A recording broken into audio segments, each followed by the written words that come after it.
So, you want to make the ultimate slow cooker chili that's going to have everyone begging for the recipe? Well, you've come to the right place. Grab that slow cooker and let's get started. Oh, and if your slow cooker doesn't have that fancy saute setting, don't worry, I've got you covered. First things first, we're browning 2 pounds of lean ground beef, keeping it light but still full of flavor. If your slow cooker has a saute setting, congrats on being fancy. Do it right in the fry pot. If not, grab a skillet and brown it on the side, and since we're using lean beef, there's less fat to drain. But still, check for any excess. You know we're aiming for chili, not soup. Now here's where things get fragrant. We're tossing in a whole diced onion and 6 cloves of garlic, because garlic is life, right? Saute them for about 3 minutes until your kitchen starts smelling like you know what you're doing. Then in go the red and green bell peppers. Saute until they soften up, about 5 more minutes. And hey, if your slow cooker doesn't have that saute setting, just saute them in a skillet and then toss everything into the slow cooker like a boss. Now here comes the lazy genius part. We're gonna throw in everything else. 2 cans of kidney beans, drained of course, a can of black beans, diced tomatoes, some diced green chilies for a little heat, crushed tomatoes and tomato paste. It's basically like cleaning out your pantry, but you know, in a delicious way. Then we're going to add some liquid gold, 1 cup of beef broth or beer if you're feeling it. Stir in all the spices, chili powder, cumin, and 2 tablespoons of smoked paprika because we like that deep, smoky flavor. Coriander, a bit of cayenne if you like to live dangerously, salt, pepper, sugar, Worcestershire sauce, and cocoa powder.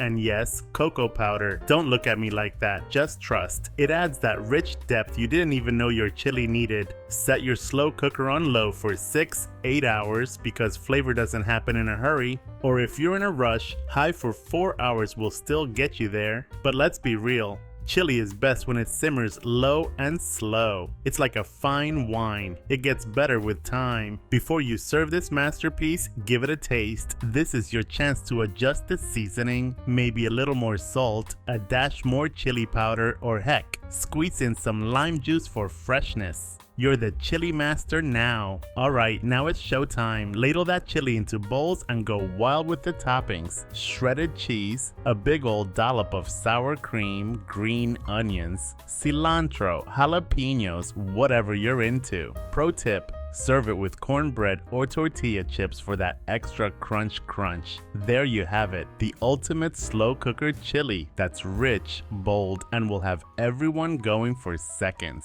And if you missed any of this, head over to kelvinskitchen.com for the full written recipe.